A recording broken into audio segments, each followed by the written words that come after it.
It went beyond killing to a frenzy.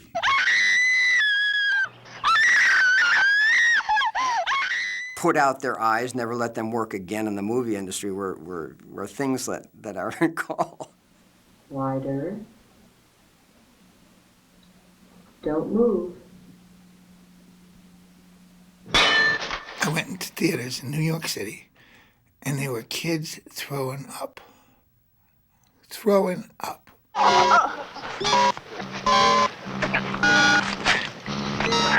I think I realized that I'd gone too far. I want you to take the gun, and I want you to put it in your mouth. And I want you to blow your brains out. No! Blow your brains out! Blow your... I was kind of stunned.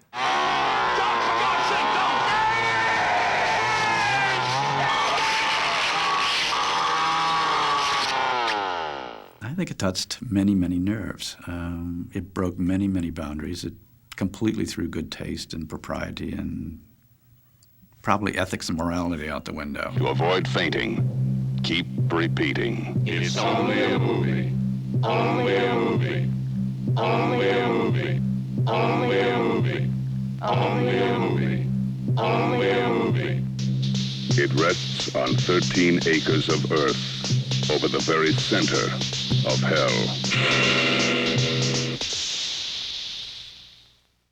It was very much of, to me, just a big adventure. I mean, I'd never shot a film before. I don't think I had done that much in Connecticut before. I mean, it was like, it was all just kind of new and fresh and wacky. This was I guess, 1970, 1971, right in there.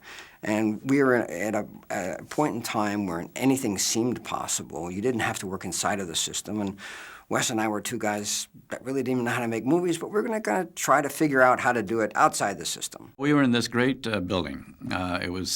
We all called it 56 West 45th, which is what it was, but that sort of became the name of the place. It was a building that had a lot of documentary film companies in it. And somebody told me there was this guy, Sean Cunningham, back in the building who was looking for somebody to sync up dailies. And so I went in, met him, and, kind of struck it off right away. And I got this minor job on a film Sean was doing with a filmmaker named Roger Murphy. And these two guys in this tiny office were making a kind of a pseudo-documentary that they had made up and shot it like a documentary, but everything about it was fabricated. And they had just done a reshoot. So I came in and sunk up the dailies, and we all kind of hit it off, and I ended up just being kept on. I made this film called Together, which was maybe the most expensive family movie ever made. It was my brothers, and my father was supposed to be a doctor, and we talked about the value of sex in relationships, in the interest of marital harmony, of course. And that's how we made this little documentary. That's how I met Wes, and that's I guess how I got started. When he was offered the chance to do another film for these people that had financed the previous film, he came to me and said, you say you want to be a director. These guys up in Boston want a scary movie now for their theaters. He had contacts with a group of theater owners in Boston that actually funded their own second bills, So if they got a commercial film in and they needed something to run as a second bill with it, they would fund it themselves. Wes and I decided to make this movie that would be atypical. If somebody's going to pay $5 to go see a movie, give them something they haven't seen before. He said, all you need to do is write something that they like. If they like it, you can direct it. In fact, you can cut it. I have a steam back. You and I will make it. And that was how we got to know each other and how we got to make the movie. Went off and wrote Last House on the Left. Had no idea whether they would like it, and they loved it. The place that was typing up the script was behind schedule delivering it to us, and Sean was like screaming at them and something. And then he came in and says, you know what, they're ready now. And I went over and I said, why is it taking so long? He says, because everybody that types a page passes it around to everybody else because everybody wants to see what the next page is in the script. And it was just one of those page turners. Not that it was great literature. I think it was just so compelling and riveting and awful. I mean, it's like you can't You can't imagine you're reading what you're reading, and you cannot stop reading, I think, is how it affected people. And, translated to film, I think it has the same effect. The film was an adaptation, or a loosely knit adaptation, of Ingmar Bergman's Virgin Spring. Not a slasher film at all. A folk tale. A 14th century Norwegian folk tale. So Virgin Spring had this of the parents, when they find out that they have the killers of their daughter in their house, suddenly becoming ferocious killers themselves. And I really liked it, and I thought, this is really incredibly transferable to our own age. And it'll give me a running start on a story. So I thought, well, Bergman stole it from a medieval tale, so I'll steal it again. And I used to use that as a framework, and I think it worked. It worked very well. When this movie was being made, not only was I not aware that it was based on a Bergman film, I was not aware of Bergman, okay? Bergman was a bakery as far as I knew. I do remember that there were a number of people that we would send the script to that would read it and say, "What, are you crazy? I'm not going to be in a movie like this," because it was too strong. But if they were interested in it and trying to stretch the envelope, as it were, they would come in and we'd chat and see if they thought they would be up to it. And I read it, and I said, this is the most disgusting thing I've ever read in my life. I'm not doing this, and I gave it back to him. And I said, I don't think you'll get any other actors to do it either. I mean, it had some really gross stuff in it. Probably make a good book. I was a little freaked out. It was pretty graphic and required certainly me to be out there. I read for Phyllis, so obviously that's what they had in mind for me, and it felt very natural. I think I have a lot in common with Phyllis, especially then. Very rebellious and young. I got the part in Last House on the Left, in a very traditional actor way. I was in New York doing stand-up comedy, and I had a manager by the name of Dick Towers. One day I walked into Dick's office, and he said, I just heard about a movie that's being cast. Take a bus down to 44th Street and see two guys, one named Wes and one named Sean. So I went down, I met Wes, I met Sean. I did a reading, left, came back, and by the time I'd gotten back to Dick's office, they called and said, we want this guy. Now, funnily enough, Dick, who was my manager, ended up playing the father of Mary in the movie. The bad guys, I think, did an incredible job. David Hess was just right spot on with his portrayal of Krug. We needed a guy who was like the complete kind of father figure run amok, dark, brooding, dangerous, smart, in his own sort of feral way, and he just filled the bill amazingly. Well, originally I had the interview to chat about this horror movie, and they wanted me to play the bad guy. His name was Krug, and I wanted to play comic relief because I really enjoyed comedy, and there was a deputy role I wanted. And they said, well, do you know anybody who can play Krug? And I said, well, I know someone who not only can play Krug, who's strong-featured and, somewhat intense. His name is David Hess, and he was really, really intense character. And I knew they wanted someone bigger than me, even. So I dressed David up in a variety of sweaters, full sweaters, not just like a vest and one or two turtlenecks, but full sweaters, so everything was quite streamlined, and we just gave him like 4 or 5 V-neck sweaters, so his whole body appeared to be that of a fullback. And he went in there and he read for them, made the deal for the music, and they loved him. And David got the part, and I had a fun time playing a silly deputy. My friend Marty Kove, who was living with my sister at the time, said, you got to go in on this. I said, no, I got to go in on it. You got to go. Okay.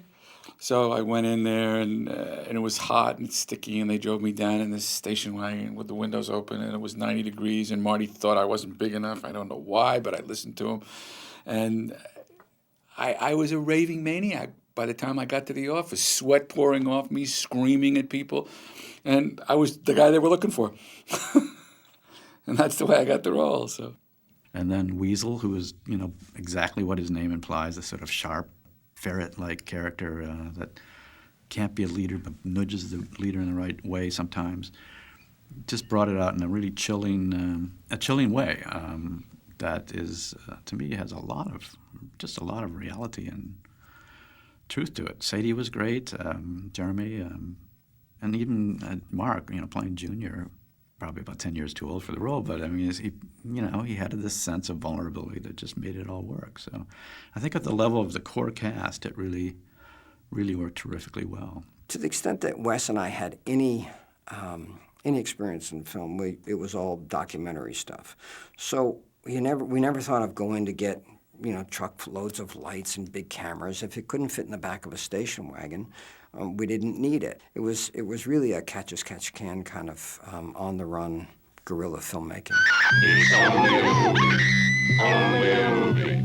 Only a movie. Film was shot in Sean's backyard, in his mother's bedroom, in her swimming pool, in her kitchen, in his car, in his station wagon. All in Westport, Connecticut, and the local environs, as well as in New York City. I think they'd been shooting for 2 or 3 days, and they got kicked out of their first location. I remember they were in the woods somewhere, and they were on Bridgeport hydraulic property, and somebody found them and said, "You can't shoot here without a permit," and this and that, and they got kicked off. And I said, "I can really help you because I'm from this town. I know everybody, and I can help, with locations and I'll do anything." So I got hired as a gopher, basically.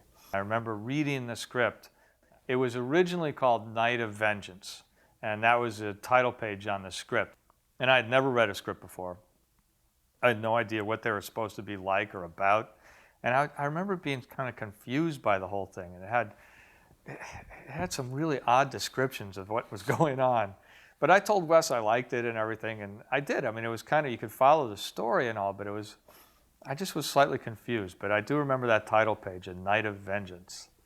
And it certainly was a night of vengeance, but it took 4 weeks to shoot.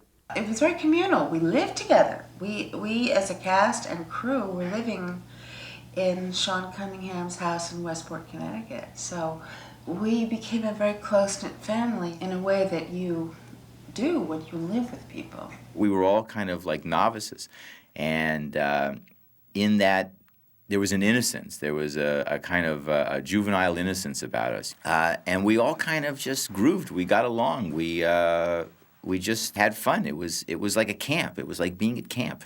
I was having fun. I was having a lot of fun. The role allowed me so much latitude, and in many ways it was a very cleansing situation for me. I think it was like a couple yucks going out to have fun, make a movie. I think beneath Sean's and mine's exteriors of being a couple goof-offs, there's a deep sense of let's get it right. Somehow it fell together on any given day. There was stuff that you knew somehow in your gut was really powerful footage, and I think somehow it was the chemistry of between Sean and I, and the chemistry of us with the cast, this strange cast from the music industry, from all sorts of weird walks of life, including a few actors, but also people from very different sort of places, coming together in a way that got around convention and just went straight to the meat of things. When we shot some of the major sequences, I just staged them. I said basically, well, I know how people shoot documentary footage, so I'll just stage a documentary moment here, and it might be a sequence, 5, 6, 7, 8, 9, 10 minutes long. We would just shoot it from 3 different angles and without a cut. And as a result, not even understanding how film really cut together insofar as screen direction and so forth, there were a lot of things that just didn't cut. That was the downside. The upside was that it had a sort of a raw reality to it that really translated to the screen. The chase sequence in Last House on the Left was done in about a 1 acre area, which was again behind the house that Sean was renting at the time in Westport. And the old graveyard was there. It hadn't been used in years, I don't think. It's right off Wilton Road in Westport, Connecticut, if anybody wants to go find it.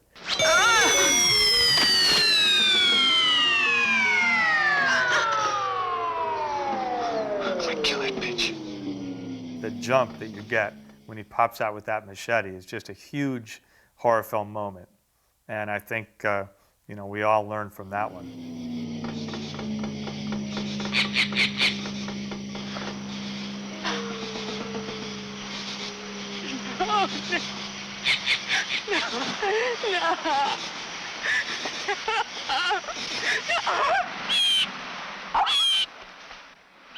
See, that was the thing about Wes, too. He had a very effective imagination for bringing those moments out.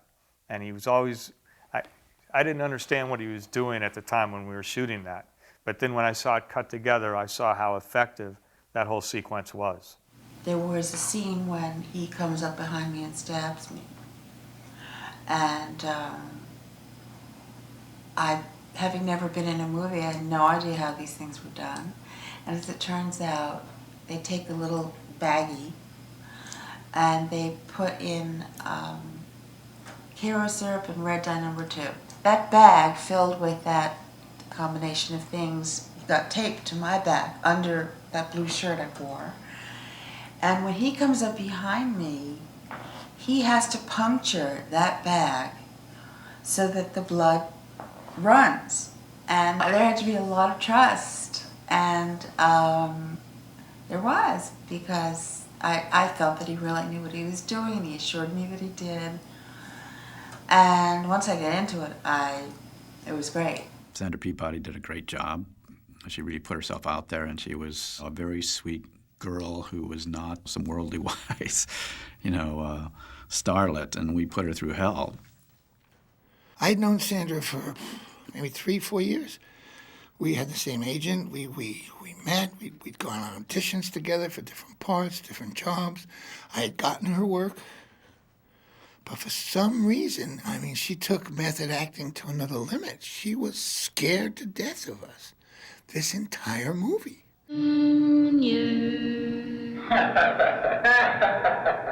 Stop it!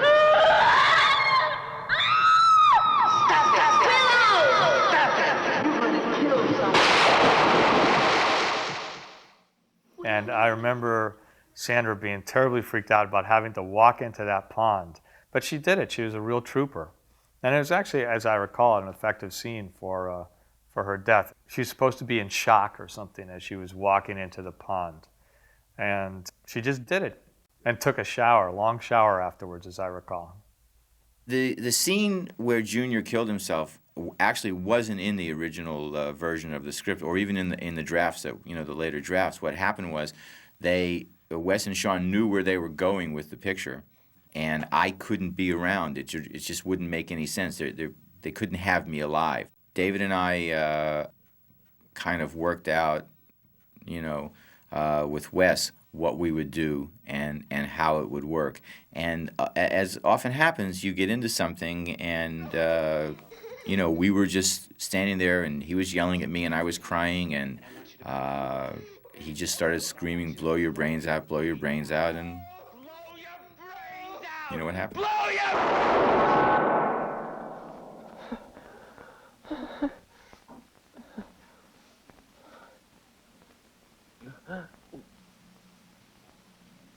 The actual way they did the scene where I shot myself was, as you know in the picture, I had long hair. And they were able to construct a kind of latex prosthetic that had holes around the perimeter of it. And the special effects guy took strands of my hair and sewed them in through the holes so that it looked like my brain being exposed. I think we had the second Chainsaw film. There was a film, I saw the poster of it, and I don't remember the title, but I remember seeing this big fight scene on the poster with this guy with a chainsaw.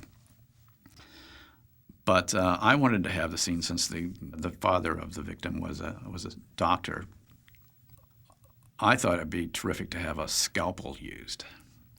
And there was going to be this fight where he was constantly making little nicks, like saying, "I know where your femoral artery is," and make these little nicks, and Krug would basically die the death of 1,000 cuts, And Sean said, chainsaw.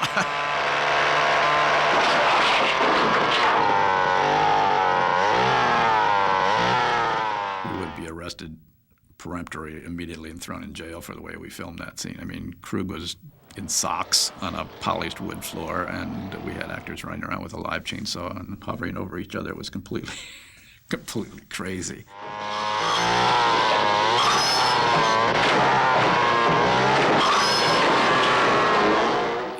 If he got stuck and wasn't able to get out and slipped, and I was in a very small space, it could have been real dangerous if I wasn't able to fend off off the chainsaw, because it was real.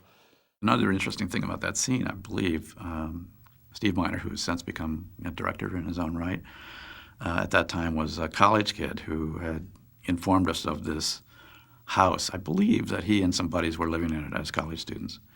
And the owners were away, and he said, "We can rent this house, And we used that as our fight scene. So we had a chainsaw fight in the living room with these very respectable people who were out of town. Jeremy running into the pool, that was mine, because they had the mother beating her in a fair fight almost, which would have been ridiculous. That would have never happened. But I had Jeremy drop her knife and get up to run away, to escape, because the father had killed David. Junior was dead, so she would have been freaked out. That made sense. So she ran. And Sean had this swimming pool that was more like a cesspool, I guess, because nobody swam in it. And what we did is we put a line here, stuck 2 bags of blood in here. When the mother swang, Jeremy went like this because she got cut, and what that did was it made all the blood come out. Improvising with very little and just always being highly creative with how you strike.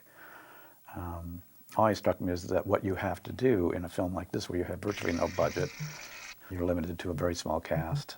You deal with very, very, just what you have, not what you can buy or rent almost, but just what do we have that we can actually just use.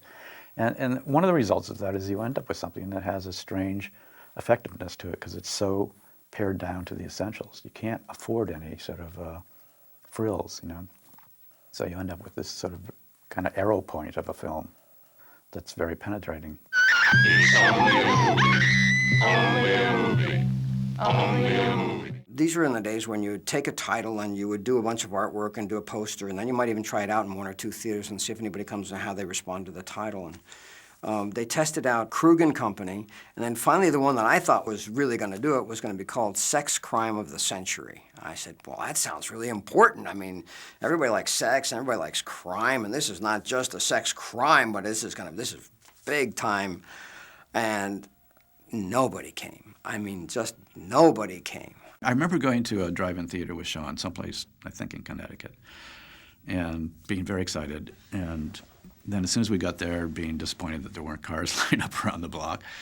But they started it before it was dark. You couldn't see the screen at all. And I could hear the soundtrack playing away, but nobody could see anything that was happening. People were going for Cokes and everything else. It was a nightmare. I remember getting this phone call one night from a guy named Lee Willis, who had taken his wife to see the movie.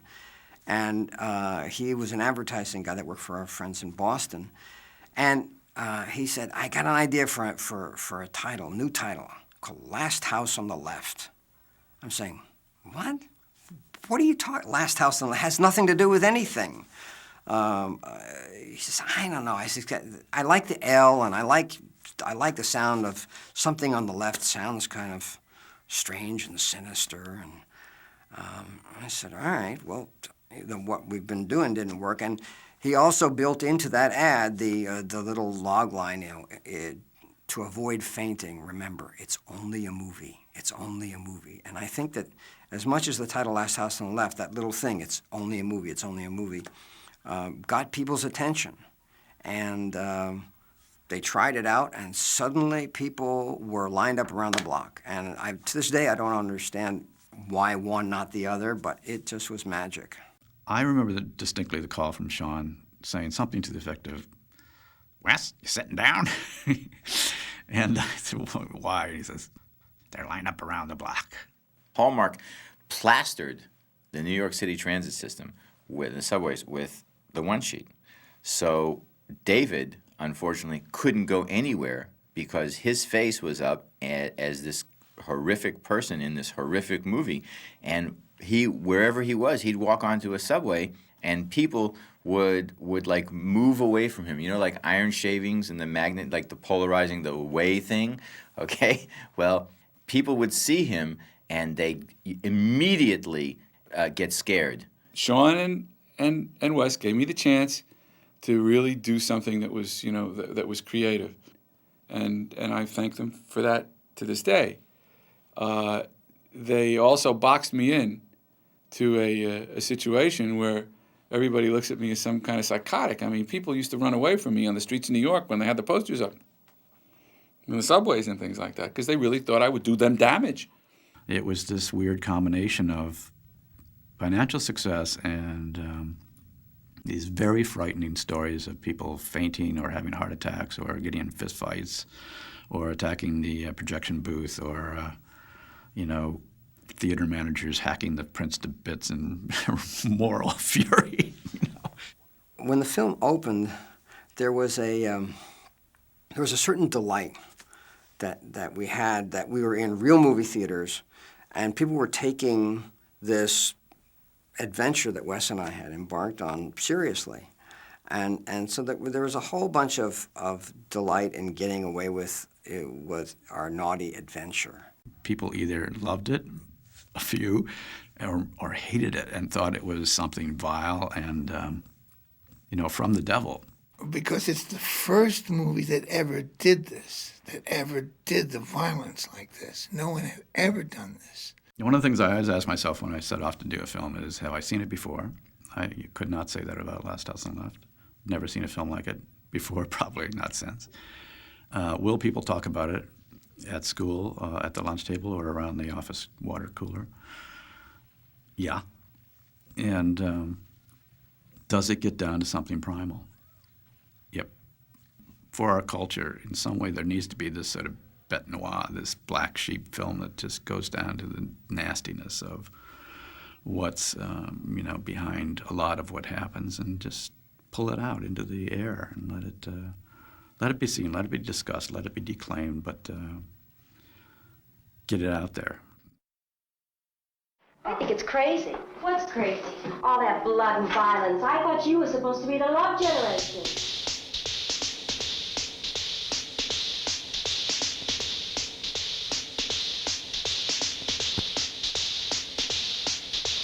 You weren't evil at all. You were just a junkie. Yeah. He was evil. Piss And your that- pants. him What kind of making me thing a is that to junkie. say to a girl? Piss your pants. That's awful. I was stoned most of the time, I remember.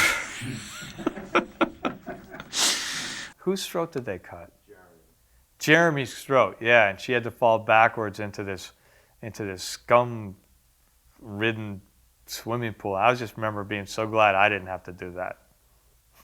Hello, David. You put some weight on him. What's going on with you? Look at you, put the weight on him. It's Krug, our leader. How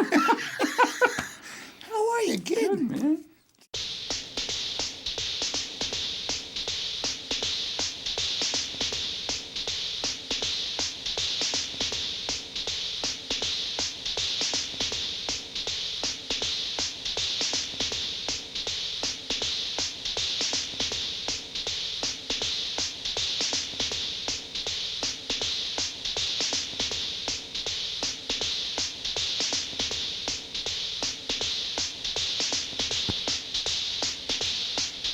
And it was fabulous. It's a great movie.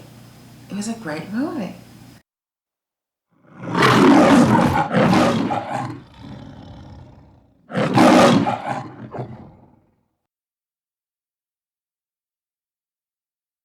To avoid fainting, keep repeating. It's only a movie. Only a movie. Only a movie. Only a movie. Only a movie. Only a movie.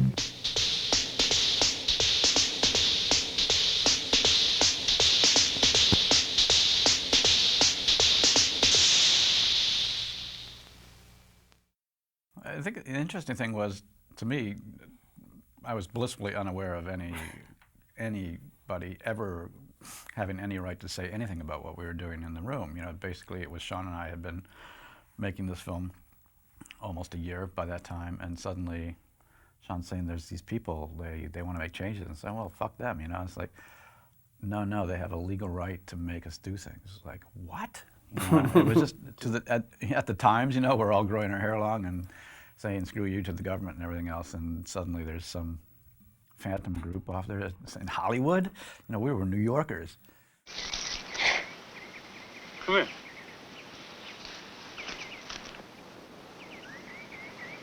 Piss your pants.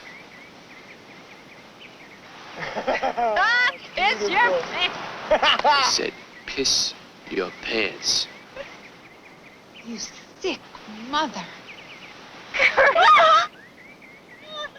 He cut me. The scene where the girl is forced to urinate is remarkable in that it's such a low-tech, quiet, personal scene that's so disturbing without any particular special effects. And it's just that it gave a reality and a credibility to what was about to happen, something that made you afraid to continue watching, but afraid to take your eyes off the screen. There were no special effects in that scene. To be delicate, I will say that unlike the bag with the Cairo syrup and red dye number 2, there was no bag with a urine-like substance. This was the real McCoy. Piss your pants. Do it! Watch your pee. Keep doing it. Look at that! God. No. Many cuts of the film were made by local theater owners, and they would get the movie, look at it, and hate it, and chop out stuff. And we, different times, a few years after the film was released, we were trying to find just a regular cut of the movie, and we could never find one. It was always had stuff chopped out of it in different places. And wasn't there a special editing room set up someplace that just tried to go through all the film cans with all these pieces of film in it and splice together one more intact version of the film, because everything came back always cut up by irate projectionists or religious groups or whatever. First cut of the movie included all the special effects that we had created, and a lot of blood, I think a lot more blood than what's in the final version. And I remember one version of the scene where Krug carves his name in his chest that I thought was extremely powerful visually. And it's not the same version that's in the film. And I recall it as being extraordinarily strong and better than what's in the film, but that may not be true at all. Maybe just because I saw it for the first time. My feeling was, as an academic, you know, and I did approach it in some ways academically, was that until you sort of disembowel a human and sort of see the messiness of the inside, you haven't come to the essence of the matter, which is the complete mortality and the kind of unglamorousness of our bodies exempt from our minds and spirit, you know. And so I felt it was important to go to that level. I was going to the set one day, and there was this new guy there, and he was apparently a special effects artist. And we were doing the disemboweling scene where the guys, I don't remember exactly the scene or anything, but I know that they were pulling the intestines out of one of the girls. I believe it was the girl played by Lucy. And this guy had prophylactics, rubbers, and he'd fill them full of, I think he used peanut butter and jelly and all this weird stuff that he'd mix up, and then he tied them up, and he made this thing, and it really looked like intestines to me. It really grossed me out. That guy was kind of weird too, but you know, they're special effects guys. They're all weird. When we cut for lunch, I remember that nobody said anything, and that for the first time all the joking was over, and we felt, well, I can't speak for other people, but I just sort of felt like, okay, we got to that place, and it's good we got to that place, but that's a horrible place, you know. And that's always been something that I've juggled the rest of my career. Places we went, and Last House I haven't gone again and don't really have a desire to go again. But somehow, for some reason at that time, I felt like it was necessary just to get to the guts of the matter. And we had done it. You know, you could feel it on the set. And there was kind of a somberness there. You know, you really felt the death of the character, and you felt not just the death of the victim, but you felt kind of the death of the killers. You know, you felt like they had lost whatever shred of innocence they had. There's several moments in the film afterwards where they change clothes, they wash, they put on suits and ties, and you could feel them desperately trying to forget that they had done what they had done. I can make love to a looker like you with my hands tied behind my back.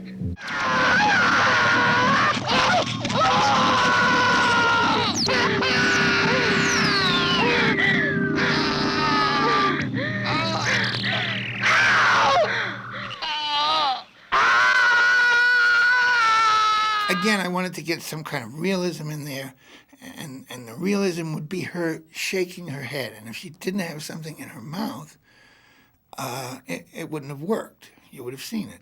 So what I did was I put my belt underneath my clothes and tied it in there. So when she opened my fly, she takes my belt out and puts it in her mouth. Now she has something of substance to yank on and to pull. And then when she spits it in the water, boy, people cringed. I know guys did. That I thought was good. That worked nice. One of the reasons why this film is so powerful is that I can't define exactly what it was, and I still can't look at it. It's not a film I go back and say, I think I'll take Saturday afternoon and just watch that old film again. It's like, it is still an assaultive film. It is still a film that just is completely uncompromising and does not make you comfortable. Beyond that, I can't define it. All I know is that I did not have any restrictions on what I shot, except that what I wanted to impose, and I wanted to deal with something very, very nasty. You know, it was dealing with anti-personal violence and just how ugly it could be. And you know, you end up with films that's in many ways ugly, you know, and it's unjustified, except that those things exist, and you know, art is about things that exist. It's only a movie. Only a movie. Only a movie. To avoid fainting, keep repeating. It's only a movie. Only a movie. Only a movie. Only a movie. Only a movie. Only a movie.